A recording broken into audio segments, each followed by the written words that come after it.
राधे राधे दोस्तों, दावा है ये मेरा कि आप लोगों ने ऐसा पराठा, ऐसा पिज़्ज़ा पहले कभी नहीं खाया होगा। यूट्यूब पर ये पहली बार बनने वाला पराठा है। आलू, गोभी, प्याज, हरी मिर्च, धनिया का ऐसा पराठा आपने कभी पहले नहीं खाया होगा। ये है पिज़्ज़ा के शेप में कटा हुआ पराठा, जिसको हमारे बच्चे पिज़्ज़ा ही कहते हैं। ओवरलोडेड ये पराठा स्वाद से भरपूर है। दिखने में जितना अच्छा है, बनाने में वो उतना ही ज़्यादा ईजी होता है। इसको आप जब एक बार बना लोगे तो आप इसको दाल चावल के साथ भी खा सकते हो। आप इसको पराठा में भी भर के खा सकते हो। इसकी रेसिपी बहुत ही ईजी है। आइए देखिए इसको कैसे बनाते हैं। इसको बनाने के लिए हमें चाहिए एक पूरी गोभी, आलू, प्याज, हरी मिर्च और धनिया। इन सब के हेल्प से हम इसको बनाने वाले हैं, जो कि खाने में बड़ा ही अच्छा लगता है। हम यहाँ पर क्या करते हैं कि गोभी हमारा फ्रेश होना चाहिए, तो उससे और भी अच्छा पराठा बनता है। हम यहाँ पर गोभी को बार बार छोटा छोटे टुकड़े में काट लेते हैं। हमारा वीडियो पसंद आ रहा हो तो प्लीज़ आप इसे लाइक, सब्सक्राइब, शेयर ज़रूर से ज़रूर करिए। प्लीज़ आप इसे सब्सक्राइब करिए, आपको नए नए वीडियो बहुत ही ज़्यादा देखने को मिलते रहेंगे। यहाँ पे हमने गोभी का डंठल निकाल लिया है और गोभी को छोटे छोटे टुकड़े में काट लिया है। देखिए हमने किस तरीके से गोभी को काटा है, जो कि बहुत आसान है। इसके बाद हमने 5 आलू को छील लिया है। छीलने के बाद हम आलू को छोटे छोटे टुकड़े में काट लेंगे और फिर उसको बहुत ही अच्छे से धुल लेंगे। हमने यहाँ चढ़ा दिया एक कढ़ाई। कढ़ाई में हमने रख दिया तेल। तेल हमारा गर्म हो गया। उसके बाद हमने डाल दिया तड़के में, लगा दिया जीरा, तेज़पत्ता, प्याज और हरा मिर्च। इन सबको लाल होना बहुत ज़रूरी है। प्याज जो है अगर लाल हो जाएगा तो उसका स्वाद बहुत ही भरपूर आता है और स्वाद बहुत ही दमदार बन निखर करके आता है। इसके देखिए हमारा यहाँ पर प्याज लाल हो गया। इसके बाद हमने गोभी और आलू को धुल करके रख लिया था थोड़ी देर पहले।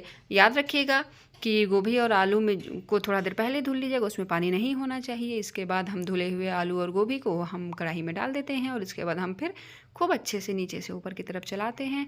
यहाँ पर गोभी और आलू को लाल होने तक बहुत ही अच्छे से भूनिएगा, कम से कम 5 से 7 मिनट तक तेज़ फ्लेम में गोभी और आलू को बहुत अच्छे से भून लीजिएगा। देखिए हमने कितने अच्छे से यहाँ पर गोभी आलू को भून करके तैयार कर लिया है। ये देखिए हमारा आलू और गोभी कैसा लाल लाल दिखाई दे रहा है। अब इसका स्वाद बहुत ही भरपूर होगा, खाने में बहुत ही मज़ेदार आएगा। अब बारी है इसमें कुछ मसाले डालने की। इसमें मसाले के रूप में हम इसमें डालेंगे थोड़ा सा आधा चम्मच धनिया। देखिए हमने आधा चम्मच यहाँ पे हल्दी पाउडर डाल दिया, आधा चम्मच। इसके बाद हम इसमें आधा चम्मच गरम मसाला डाल देंगे। गरम मसाला में हमारा गरम मसाला और धनिया पाउडर मिक्स रहता है। इसके बाद हम इसमें डाल देंगे लाल मिर्च और इसके बाद हम स्वाद अनुसार नमक डाल देना। नमक डालने के बाद हम इसे बहुत ही अच्छे से चला देंगे, ध्यान रखना। अब इसके बाद हमने डाल दिया है कुटी हुई लहसुन, जिसका स्वाद भरपूर आता है। इसी स्टेज पर आपको कटे हुए धनिया को डालना है। यहाँ पर एक बात आपको रखना है याद कि इस सब्जी में एक बूंद भी ऊपर से पानी ऐड नहीं किया जाता है। इस सब्जी को लो फ्लेम पर प्लेट से ढक ढक करके थोड़ी देर तक पकाया जाता है। जब आप ऐसे पकाएंगे तो आपकी बहुत ही अच्छी एक सूखी सब्जी बन करके तैयार हो जाती है। देखिए हमारे यहाँ पे आलू गोभी की बहुत ही दमदार सूखी सब्जी बन करके तैयार हो गई है। आप चाहो तो इस सब्जी को दाल चावल के साथ यूज कर सकते हो। यहाँ पर खड़ा तेज़पत्ता तो उसको हमने निकाल लिया है। हमने इस सब्जी को दोपहर में दाल चावल के साथ यूज किया है और रात में मैं इसका बनाने वाली हूँ पराठा।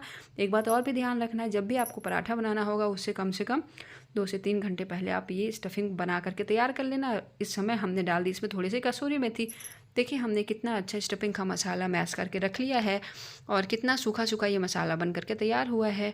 ठीक है, अब यहाँ पर हमने आटा को पहले ही गूँथ करके रख लिया था। ये आपको तो यहाँ पर पता ही होगा कि जिस का हमें स्टफिंग बनाना होता है, जो पराठा हमें तैयार करना होता है स्टफ़ के तौर पर, उस पराठे का आटा हमें थोड़ा सॉफ्ट गूँथना पड़ता है। देखिए हमने एक आटे के लोई से हमने कटोरी बना ली है, उसके अंदर हमने भर भर करके पूरा प्रॉपर तरीके से हमने स्टफिंग उसमें डाल लिया है। देखिए हमने कितने अच्छे से हमने उसके अंदर स्टफिंग डाल लिया। अब आप यहाँ पर एक बार ध्यान देना, देखिए मैंने कितना ज़्यादा स्टफिंग डाला, फिर भी हमारा पराठा कहीं से कोई भी बिल्कुल भी नहीं टूटता है। बड़ी ही आसानी से हमारा पराठा बन करके तैयार हो जाता है और बहुत ही कम से कम ऑयल में मैं पूरे लाल लाल पराठे बना करके मैं आपको दिखलाने वाली हूँ। देखिए हमने एक पराठा बेल करके हमने तवे पर डाल दिया है, दूसरा लोई हमने ले करके फिर से उसका कटोरी बना करके उसके अंदर हमने स्टफिंग हाथों से दबा दबा करके भरा हुआ है। दूसरी तरफ तवा पे जो मेरा पराठा था एक तरफ से हल्का लाल हो गया तो हमने उसको पलट दिया।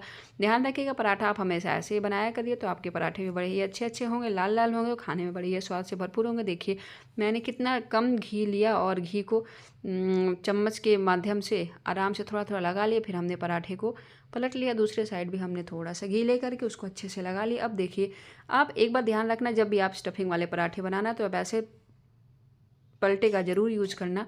उससे दबा दबा करके जब आप पराठा बनाते हैं तो बहुत ही लाल लाल बनता है। देखिए हमारे 3 पराठा बन करके तैयार हो गए। आशा है कि आपको मेरे बने हुए पराठे बहुत ही अच्छे लगे होंगे। आप ऐसे पिज़्ज़ा के शेप में सबको बना के खिलाइए। अगर वीडियो पसंद है लाइक, सब्सक्राइब, शेयर करना ना भूलें। Very very